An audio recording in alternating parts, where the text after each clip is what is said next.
આપણી સાથે હર્ષલ પણ જે જોડાયા છે. હર્ષલજી, સ્વાગત છે આપનું. Good afternoon. અને તમે કઈ રીતે જોઈ રહ્યા છો બજારના ફંડામેન્ટલ્સ અત્યારે? કારણ કે ગ્લોબલી તો એક ટ્રમ્પ ફેક્ટર અસર કરી રહ્યું છે. સ્થાનિક સંકેતો એટલા કોઈ પોઝિટિવ અત્યારે નથી બની રહ્યા. બીજી બાજુ ક્રૂડ પર ફોકસ છે, જે યુએસ અને ઈરાન વચ્ચે બેઠક થવાની છે એના પર બજારની નજર છે. એટલે અત્યારે તો ક્રૂડમાં પણ એક આપણે ઉછાળો જોઈ રહ્યા છે અને કરન્સી માર્કેટમાં પણ થોડી જે વોલેટાલિટી આપણને આવતી દેખાઈ રહી છે. આ બધાની અસર જોઈ રહ્યા છે આપણે માર્કેટ પર. શું ધ્યાન રાખવું આજે માર્ચ સિરીઝની શરૂઆત આપણે સારી જોઈ હતી, ત્યારબાદ એક સસ્ટેન થતું નથી જોવા મળ્યું અને ફરી એકવાર ઉપલા સ્તરેથી ઘટાડો આપણે માર્કેટમાં જોઈ રહ્યા છે. શું વ્યૂ બની રહ્યો છે અત્યારે?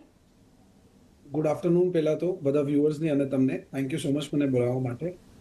પહેલા તો જે નિફ્ટી છે અત્યારે તમે જોશો, ઓવરઓલ નિફ્ટી જ નહીં, ઓવરઓલ માર્કેટ્સ બી અગર તમે જોશો તો એક સ્પેસિફિક રેન્જના અંદર ફસાયેલી છે. માર્કેટ 25,000 થી 26,000ની રેન્જના અંદર ફસાયેલી છે અને 24,000 ક્રોસ કરી નથી રહી.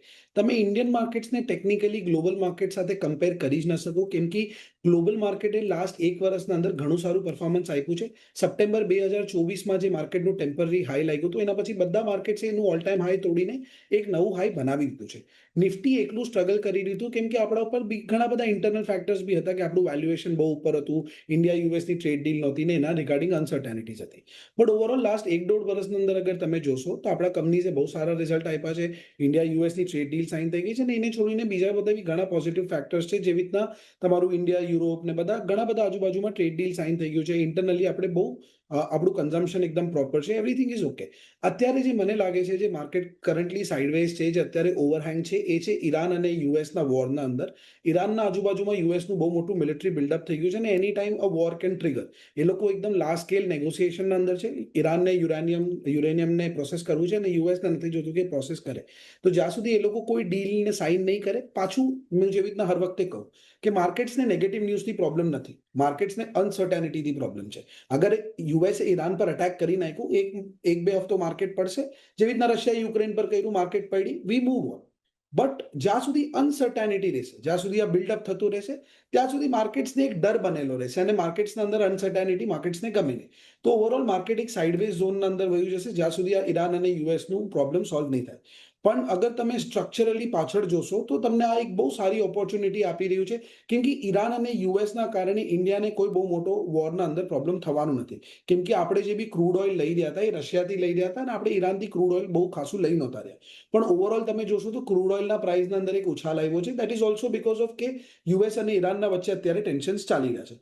તો ઓવરઓલ જ્યાં સુધી આ લોકોના વચ્ચે ઓલી ટસલ ચાલુ છે, આ લોકોના વચ્ચે જ્યાં સુધી એ ડીલ સાઇન નથી થતી, ત્યાં સુધી તમે જોશો કે માર્કેટ્સ એક સાઇડવેઝ ઝોનના અંદર છે. મને નથી લાગતું કે માર્કેટ્સ અહીંયાથી બેરિશ છે, પણ એને બુલિશ થવા માટે એક સ્પેસિફિકલી નો નેગેટિવ ઝોન અને પોઝિટિવ ટ્રિગર્સની જરૂરત છે. અત્યારે we are already sitting on positive triggers, but કંઈક ને કંઈક નાનું નેગેટિવ આવતું જ રહે છે. જ્યાં સુધી આ થોડુંક નો નેગેટિવ ઝોન આવીને માર્કેટને ક્લિયરન્સ નહીં મળે, ત્યાં સુધી માર્કેટ ઓલ ટાઈમ હાઈ કાપશે નહીં. પણ એકવાર તમે જોશો કે નિફ્ટી એના ઓલ ટાઈમ હાઈના ઉપર નીકળી ગયો અને સ્મોલ કેપ અને મિડ કેપ એકવાર એ લોકોએ રેલી સ્ટાર્ટ કરી નાખી, તો તમને કન્ટિન્યુઅસ બાઇંગ દેખાશે. સો 2026માં આઈ થિંક 2-3 મહિના હમણાં હજુ તમને થોડું હેરાન કરશે, માર્કેટ સાઇડવેઝ રહેશે. બટ આને rather look at it as a phase of accumulation, કે તમને બહુ સારું ઓપોર્ચ્યુનિટી મળી રહી છે કે બે જણ બહાર લડી રહ્યા છે, એના કારણે તમને ઘરના અંદર ડિસ્કાઉન્ટ મળી રહ્યું છે. તો ઓવરઓલ માર્કેટના ઉપર વ્યૂ મારો ઘણો બુલિશ છે. માર્કેટ એક રેન્જના વચ્ચે છે. જેવું એ 26,000-26,200ના ઉપર નીકળશે, એક તમને કોન્સ્ટન્ટ બાઇંગ અને એક મોમેન્ટમ આવતું દેખાશે. હર્ષલજી, બીજો એક વ્યૂ આઈટી સ્પેસ માટે લેવો છે. જો સતત 5 દિવસ આપણે જોયું છે કે ઘટાડો આપણને આઈટી ઇન્ડેક્સમાં બનતો દેખાયો હતો. આજે સેક્ટરમાં ઓલમોસ્ટ 1%થી વધુની અપસાઇડ આપણને બનતી દેખાઈ રહી છે. થોડો ઘણો ઘટાડો ઉપલા સ્તરેથી કાઉન્ટર સ્ટોક સ્પેસિફિક આવ્યો છે, પણ એમાં જો એચસીએલ ટેક હજી પણ, ટીસીએસ જેવા કાઉન્ટર છે જે હજી પણ નિફ્ટીના ટોપ ગેનરમાં આજના દિવસે આવતા દેખાઈ રહ્યા છે. જે પરિસ્થિતિ આપણે એઆઈને લઈને જોઈ રહ્યા છે કે પછી નવા જે એઆઈ ટૂલ્સ ડેવલપ થઈ રહ્યા છે, એને લીધે ચિંતા આ સેક્ટર માટે બનતી દેખાઈ રહી છે. Traditional IT services versus AI, હવે જે નવું ટર્મ આપણને આવતું દેખાઈ રહ્યું છે, શું વ્યૂ રાખવો આઈટી સ્પેસ માટે અહીંયા? તમે કીધું કે ટીસીએસ અને ઇન્ફોસિસ આજના ટોપ ગેનર્સ છે, તો તમે એને આજના પર્સપેક્ટિવથી નહીં જો, તમે અગર નિફ્ટી આઈટીને ઓવરઓલ ચેક કરશો તો નિફ્ટી આઈટી કાલના દિવસના હિસાબથી પોતાના ઓલ ટાઈમ હાઈથી 35% નીચે છે, 35% down from its all time high. અને અગર તમે નિફ્ટી જોશો તો નિફ્ટી ઓલ ટાઈમ હાઈથી 2 કે 3% નીચે છે. તો અત્યારે અગર તમે જોવા જાઓ તો નિફ્ટીએ ટેકનિકલી નવો હાઈ મારી દીધો હોત. આ નિફ્ટી આઈટી ઇઝ ડ્રેગિંગ 35%. તમે ટીસીએસ, ઇન્ફોસિસ અગર બધા જોશો તો એવરેજ આ લોકો બી બધા 30 થી 35% છે. તો આજનો જે તમે બાઉન્સ જોઈ રહ્યા છો એને તમે મોટા મોટી એક ડેડ કેટ બાઉન્સ કહી શકો છો, કેમ કે કાલે ઓવરઓલ જે આ લોકોનો અંદર મેસિવ સેલ ઓફ આવ્યું હતું, કાલે આઈટી ઇન્ડેક્સ 5.5% નીચે હતું એક દિવસમાં. આઈટી ઇન્ડેક્સ આપણે કહીએ કે ઇન્ડિયાનું સૌથી મોટું અગર કોઈ સેક્ટર છે જેને ઇન્ડિયાને ગ્રોથ આપી છે, જેને ઇન્ડિયાને ફોરેન કરન્સી, જેને ઇન્ડિયાને બનાવ્યું છે, કેમ કે આપણે એઝ અ કન્ટ્રી ફાર્મિંગથી સીધા આઈટી પર ગયા છે. આપણા કન્ટ્રીની અંદર મેન્યુફેક્ચરિંગ એઝ અ ફેસ જે ચાઇનામાં આવ્યું હતું એ આવ્યું જ નહોતું. તો IT is a big hub for us. અને જ્યારે આટલું મોટું સેક્ટર એઝ અ હોલ 35% પોતાના ઓલ ટાઈમ હાઈથી નીચે હોય તો એનો મતલબ એ નથી કે આના અંદર કોઈ રેન્ડમ સેલિંગ છે. આના અંદર જે સેલિંગ આવી રહી છે એ સ્પેસિફિકલી એઆઈના કારણે આવી રહી છે. તમે કોઈ બી તમારા શેર હોલ્ડિંગ પેટર્ન્સ પકડીને જોઈ લો, ટીસીએસ કે ઇન્ફોસિસ, એ લોકોના અંદર બધાના અંદર તમને એક ચીજ કોમન દેખાશે કે FIIs are non stop selling TCS, Infosys. તો જે આપણું રોજનું એફઆઈઆઈ નું બી સેલિંગ ફિગર આવે છે એના અંદર સૌથી મોટો ચંક આઈટી નો જ છે. કેમ કે એફઆઈઆઈઝ ના પાસે ગ્લોબલ માર્કેટ છે પૈસા નાખવા માટે. આજે અગર હું એક અમેરિકાનો ઇન્વેસ્ટર છું તો હું ઇન્ડિયાના ટીસીએસ અને ઇન્ફોસિસના અંદર કેમ પૈસા નાખી, જ્યારે એક સર્વિસ રિલેટેડ આઈટી કંપની છે. અને થોડા ટાઈમના અંદર જેવી રીતના તમે ક્લોડનું જોઈ રહ્યા છો, નવા નવા સોફ્ટવેર આવી રહ્યા, જેના કારણે કાલે આઈટી ઇન્ડેક્સ પાછું 5% નીચે હતું. આજના ડેટના અંદર તમારું AI is almost replacing every service. પહેલા તમે એક સીએ ને 5,000 રૂપિયા આપતા હતા ઇન્કમ ટેક્સ રિટર્ન ભરવા માટે, આજે એ જ તમારા માટે એઆઈ ફ્રીમાં કરી આપે છે. અને પ્રોબેબલી તમને એક સીએ કરતા બેટર કરી આપશે, because it can read all the conditions. તો ઓવરઓલ જ્યાં સુધી ઇન્ડિયન આઈટી એઆઈના તરફ પાઇવટ નહીં લે, તમને આ કોન્સ્ટન્ટ સેલ ઓફ દેખાતું જ રહેશે. હા, નાના મોટા ડેડકેટ બાઉન્સ આવતા રહેશે, પણ અગર તમે જે જોશો, જે આઈટીનું રિસન્ટ સ્વિંગ લો હતું ઓન ટેકનિકલ ચાર્ટ્સ, જે આઈટીનું રિસન્ટ સ્વિંગ લો હતું, આઈટી એના નીચે બી વહી ગયું છે. 2025માં જે આઈટીએ લો માર્યું હતું એના નીચે વહી ગયું છે.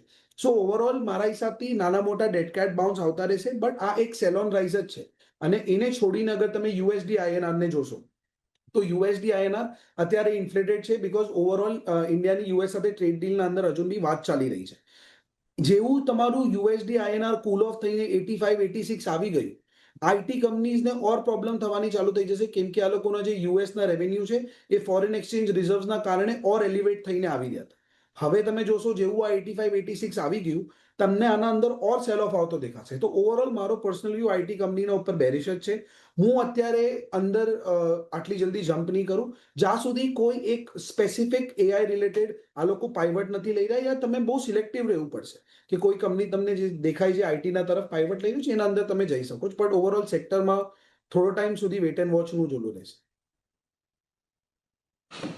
થોડો સમય માટે વેઇટ એન્ડ વોચ જ છે, અને સેલોન રાઇઝની જ રણનીતિ તમારે અહીંયાથી ઓવરઓલ આઈટી સેક્ટરની અંદર રાખવાની છે, એટલે એના પર એક ફોકસ ખાસ રાખતા રહેજો. પણ આના પર એક ફંડામેન્ટલ પણ સમજી લઈએ હર્ષલજી, કારણ કે જે રીતે એક ડ્યુટી વધારવામાં આવી છે અને જે કંપનીઓનું એક્સપોઝર છે યુએસમાં, ખાસ ઓર્ડર બુક પર આપણને થોડી ઘણી અસર આપણને આની આવતી જોવા મળી શકે છે. શું ધ્યાન રાખી રહ્યા છો આ સમાચારને કઈ રીતે જોવું સોલાર કંપનીઓ માટે?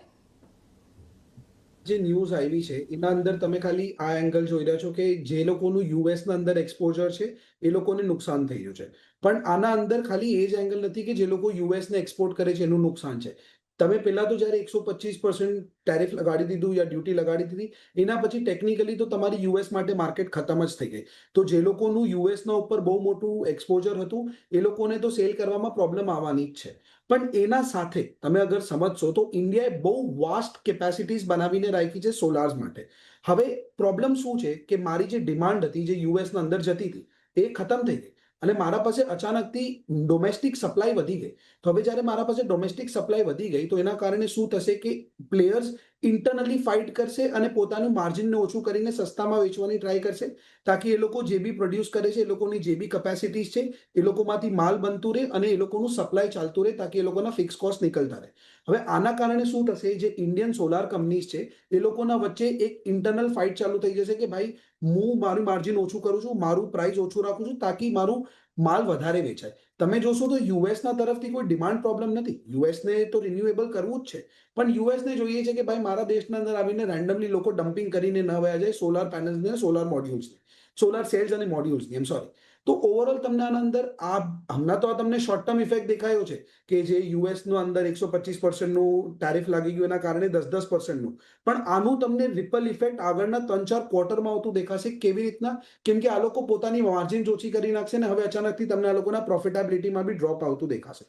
તો ઓવરઓલ આના અંદર જે કંપનીઝનું વર્ટિકલ ઇન્ટિગ્રેશન સારું છે એ લોકો સસ્ટેન કરી શકશે. જે લોકોની બેલેન્સ શીટ સારી છે, જે લોકોના પીએનએલ્સ અને કેશ ફ્લો સારા છે, એ લોકો આ પ્રાઇસ વોર સસ્ટેન કરી શકશે. બાકી જે લોકો બહુ યુએસના ઉપર એક્સપોઝ હતા અને બહુ ડિપેન્ડન્ટ હતા એ લોકોને થોડી ઘણી પ્રોબ્લેમ થશે, કેમ કે ઇન્ડિયાની માર્કેટને કેપ્ચર કરવું is not going to be that easy. Also આના અંદર તમને એ કંપનીઝના અંદર એ ધ્યાન રાખવું પડશે કે હવે કઈ કંપનીઝ બીજા જોગ્રાફીઝના અંદર એક્સપ્લોર કરે છે જ્યારે એ લોકો યુએસના અંદર નથી વેચી શકતા. તો ઓવરઓલ અત્યારે તો એક રિપલ ઇફેક્ટ આવ્યો છે, પણ આ ડિપના અંદર તમે બાય કરવાની ઘાઈ નહીં કરતા, કેમ કે આગળના ક્વાર્ટર્સ જોવા બહુ ઇમ્પોર્ટન્ટ છે કે આ લોકોનું માર્જિન કેવી રીતના અફેક્ટ થાય છે. આ સાથે જ માર્કેટમાં મેટલ કાઉન્ટર ફરી એકવાર એક્શનમાં આવતા દેખાઈ રહ્યા છે. હર્ષલજી, જુઓ મેટલ ઇન્ડેક્સમાં એક સારી ખરીદારી આપણને આવતી દેખાઈ રહી છે. લાઈફ ટાઈમ હાઈ પર આપણે જોઈ રહ્યા છે ટાટા સ્ટીલ, JSW સ્ટીલ જેવા કાઉન્ટર આપણને પહોંચતા દેખાયા છે. નિફ્ટી મેટલ ઇન્ડેક્સ ઓલમોસ્ટ 1.5% આપણને ઉપર રહેતું જોવા મળ્યું છે. બ્રોકરેજ નોટ પણ ઘણા બધા પોઝિટિવ આવ્યા છે, એને લીધે એક તેજી તરફની મુવમેન્ટ જોઈ રહ્યા છે આપણે. શું ધ્યાન રાખી રહ્યા છો મેટલ સ્પેસ માટે? મેટલ સ્પેસ હું તમારી સાથે આઈ થિંક જ્યારથી હું CNBC બજારથી જોડાયો છું ત્યારથી એક સેક્ટર અગર હું કોઈના પર બુલિશ હશે તો એ મેટલ હશે. મેટલ ઇન્ડેક્સ સૌથી પહેલું સેક્ટર છે જે પોતાના ઓલ ટાઈમ હાઈના તરફ નીકળી ગયું છે અને માર્કેટના અંદર હજુ બી અનસર્ટેનિટી છે, વિચ ક્લિયરલી શોઝ કે સેક્ટરના અંદર એક ટેલવિન્ડ છે. અગર તમને આ રીઝન કહું કે મેટલ સેક્ટર જે અત્યારે પોતાના ઓલ ટાઈમ હાઈ પર છે એનું સૌથી મોટું રીઝન છે ચાઇના. ચાઇના તમારું મંડેના ખુલી ગયું અને એના પછી જ્યારથી ચાઇના ખુલ્યું છે તમને એક નોન સ્ટોપ બાઇંગ દેખાઈ હશે ગોલ્ડના અંદર, સિલ્વરના અંદર, કોપરના અંદર, એલ્યુમિનિયમના અંદર, નિકલના અંદર. ચાઇના મેટલનું હબ છે. જ્યાં સુધી ચાઇના બંધ હતું ત્યાં સુધી મેટલ ઇન્ડેક્સ એક કન્સોલિડેશન ફેઝના અંદર વહી ગયું હતું, પણ ઓવરઓલ જેવું ચાઇના ખુલ્યું છે તમને આ બધાના અંદર બાઇંગ આવતી દેખાશે. તમે જોશો તો અત્યારે કોપર એઝ એન કમોડિટી, હું હિન્દુસ્તાન કોપરની વાત નથી કરી રહ્યો, કોપર એઝ અ કમોડિટી પોતાના ઓલ ટાઈમ હાઈના તરફ આવી ગયું છે. એલ્યુમિનિયમ તમે જોશો તો પોતાના ઓલ ટાઈમ હાઈના તરફ આવી ગયું છે અને they are all moving towards the decadal highs. તો અહીંયાથી જેવું કોપરનું પ્રાઇસ જરાક વધશે, એલ્યુમિનિયમનું પ્રાઇસ જરાક વધશે, તમે સીધું આ લોકોનું ટોપ લાઇન અને બોટમ લાઇનને મલ્ટિપ્લિકેશન ટાઈમ શૂટઅપ થતા જોશો. તો અત્યારે કોપર, એલ્યુમિનિયમ જે બી નોન ફેરસ મેટલ કંપનીઝ છે એ લોકો બહુ સારી રીતના અને બહુ સ્ટ્રક્ચરલી પ્લેસ છે because there is a buying spree from China. અને જેવું ચાઇના જ્યાં સુધી નોનસ્ટોપ બાઇંગ કરતું રહેલું છે તમને મેટલ ઇન્ડેક્સના અંદર નોનસ્ટોપ નવા હાઈ બનતા આવશે. મેટલ ઇન્ડેક્સ એઝ અ મેટલ્સના સ્ટોક્સ બી તમે જોશો તો આ લોકો આપણે સાયક્લિકલ સ્ટોક્સ કહીએ કે આ લોકોની સાયકલ્સ હોય અને આ લોકો સાયકલ્સના અંદર પરફોર્મ કરે. અને કમોડિટીની જ્યારે સાયકલ ચાલુ થાય ત્યારે તમને એના અંદર બહુ ફાસ્ટ અને સ્ટીપ મૂવ આવતા દેખાશે, એટલા જ સ્ટીપ કરેક્શન આવતા દેખાશે. પણ અત્યારે જે મેટલ ઇન્ડેક્સના ભાગવાનું રીઝન છે એ છે ફિઝિકલ સ્કેરસિટી. તમે કોઈ બી મેટલ પકડો, આજે આખી દુનિયા ફિએટ કરન્સીથી ભાગીને મેટલ્સના તરફ જઈ રહી છે. બધાને પોતાના અંદર હાર્ડ મેટલ રિઝર્વ જોઈએ છે. તમે ચાઇનાને જોશો તો ચાઇના ગોલ્ડ અને સિલ્વર એક્યુમ્યુલેટ કરે છે. તમે યુએસના અંદર જઈને કોમેક્સના વોલ્ટ્સના અંદર જઈને જોશો તો યુએસના કોમેક્સના વોલ્ટના અંદર કોપર ઓલ ટાઈમ હાઈ પર છે. આજે આખી દુનિયા હાર્ડ મેટલના પાછળ ભાગી રહી છે અને એનું સૌથી મોટું ઇકોનોમિક જે આપણે સ્ટ્રક્ચરલ ટેલવિન્ડ કહીએ ને, જેના કારણે એક સેક્ટરને ફાયદો થાય છે, આ એનો ફાયદો છે. તો મેટલ ઇન્ડેક્સ તમને ઓર બી નવા હાઈ બનતું દેખાશે, આના અંદર તમને ઓર બી સારી બાઇંગ આવતી દેખાશે. અને હમણાં તો તમે નેક્સ્ટ રિઝલ્ટ આવવા દો, જે નેક્સ્ટ ક્વાર્ટરના રિઝલ્ટ આવશે એના અંદર જે કમોડિટી પ્રાઇસ છે એ આખું બધું સ્ટેપ ઇન થશે અને તમને એ લોકોના ટોપ લાઇન અને બોટમ લાઇન બહુ સારી રીતના આના અંદર બેસિકલી તમને એક રિવેલ્યુએશન થતું દેખાશે સેક્ટરના અંદર. આ તો પોલીકેબની વાત થઈ, પણ ઓવરઓલ કેબલ એન્ડ વાયર સ્પેસની વાત કરી લઈએ. અહીંયા જે રીતનું હર્ષલજી આપણને કામકાજ બનતું દેખાયું છે, જે રીતે ડેટા સેન્ટરને પુશ આપવામાં આવ્યો છે, આ કંપનીઓને ઘણી પોઝિટિવ અસર આપણને જોવા મળતી અને ઘણી બધી ઓપોર્ચ્યુનિટી જે છે તે આ સ્પેસ માટે હવે અહીંયાથી ખુલતી દેખાઈ રહી છે. કઈ રીતે જોઈ રહ્યા છો કેબલ એન્ડ વાયર સ્પેસને?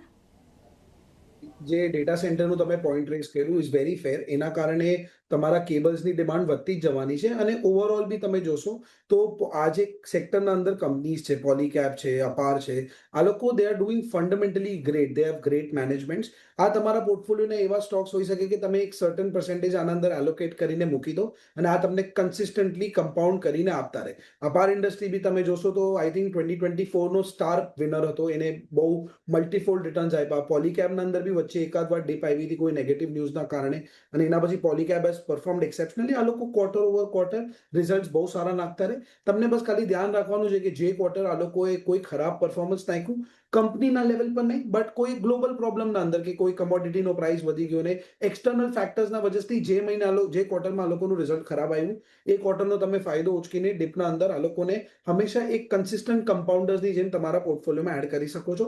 ઓવરઓલ કેબલ્સની ડિમાન્ડ વધતી જવાની છે. જે આપણા ગ્લોબલ ફ્યુચરિસ્ટિક સેક્ટર્સ છે એ લોકોનું બધાનું બેઝ અહીંયા જ છે. એટલે જો ખાસ કરીને ઓવરઓલ એક સારું સેક્ટર છે, ધ્યાન રાખતા રહેજો. પોઝિટિવ મત અહીંયાથી બનતો દેખાઈ રહ્યો છે ઓવરઓલ.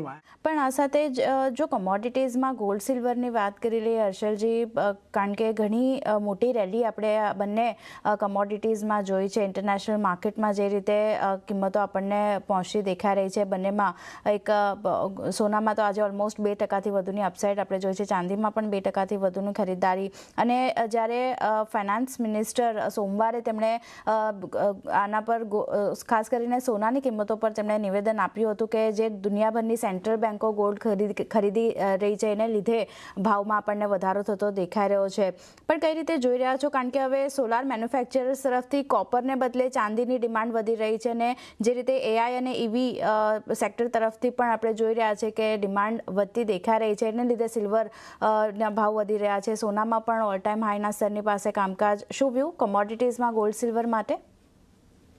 આપણે ગોલ્ડની વાત કરીએ. ગોલ્ડમાં જે ફાઇનાન્સ મિનિસ્ટરે કીધું, ફાઇનાન્સ મિનિસ્ટરે શું સ્ટેટમેન્ટ આપ્યો કે ઇન્ડિયાના અંદર બહારથી ડોલર આવી રહ્યા છે અને આપણે એ ડોલરને કન્વર્ટ કરીને આપણે ગોલ્ડ ખરીદી રહ્યા છે. ઇન્ડિયા અત્યારે હાઈએસ્ટ ઇમ્પોર્ટ કરી રહ્યું છે, પણ અત્યારે તમે જોશો તો આપણા જે ફોરેન કરન્સી રિઝર્વ્સ છે એ તેલમાં નથી જઈ રહ્યા, એ ગોલ્ડના અંદર જઈ રહ્યા છે. ઇન્ડિયાના અંદર $5 ટ્રિલિયન ફેમિલીઝના અંદર ગોલ્ડ છે, which is greater than the entire GDP of the country. તો gold is going to run nonstop જ્યાં સુધી દુનિયાના અંદર અનસર્ટાનિટી છે. હમણાં ટ્રેડ ડીલને લઈને અનસર્ટાનિટી હતી, અત્યારે તમે જોશો તો ફોર એક્ઝામ્પલ યુએસ અને ઈરાનને લઈને અનસર્ટાનિટી છે, કાલે તમે જોશો તો ચાઇના અને તાઇવાનના રિલેટેડ અનસર્ટાનિટી છે. જ્યાં સુધી સેન્ટ્રલ બેન્ક્સ અને આખી દુનિયાને યુએસ પરથી હવે ભરોસો ખતમ થતો જઈ રહ્યો છે.